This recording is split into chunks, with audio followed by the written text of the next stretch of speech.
Na ano 2020, nós lançamos o Plano Nacional de Prevenção e tema ng hobby principal ng Plano Nacional de Prevenção é a introdução de oficina ng kuta by ajuda nossa comunidade para cambiar ng estilo de vida. De forma aqui, ano passado, nós logra abrir a primeira oficina de Healthy Lifestyle Center, kuta Healthy Lifestyle Center kuta brindando serviço na nossa comunidade, kami na dietista ng fitness trainers, psicólogo ng ajuda, guia, turang cliente ng pagcambia ng estilo de vida para ter estilo de vida mais saudável. De ano de tempo, nós logra surpassar 3 clientes, que nós logra inspirar, que nós logra conscientizar, que nós logra educar para cambiar ng estilo de vida para mais saudável.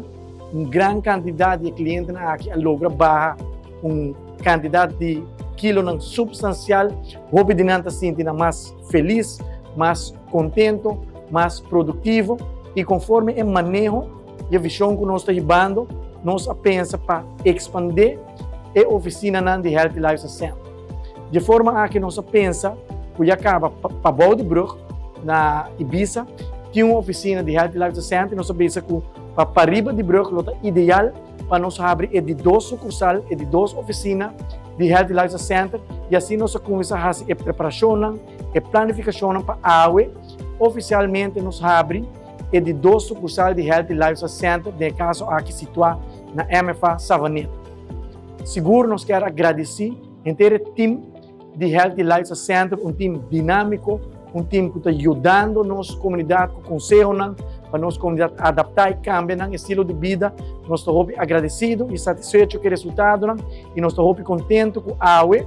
Nós estamos abrindo de 2 sucursal de Healthy Lifestyle Center para Riba de Brug. Caminho nós estamos oferecendo serviço na tua cliente que está viva para Riba de Brug. Assim está a invitação também para todos que está viva para Riba de Brug, que tem desejo para cambiar e adaptar o estilo de vida, passa livremente entrante dia 5 de abril, na MFA Savaneta, para assim não vou registrar, de forma grátis, vou ajudar e guiar para cambiar o estilo de vida para mais saudável.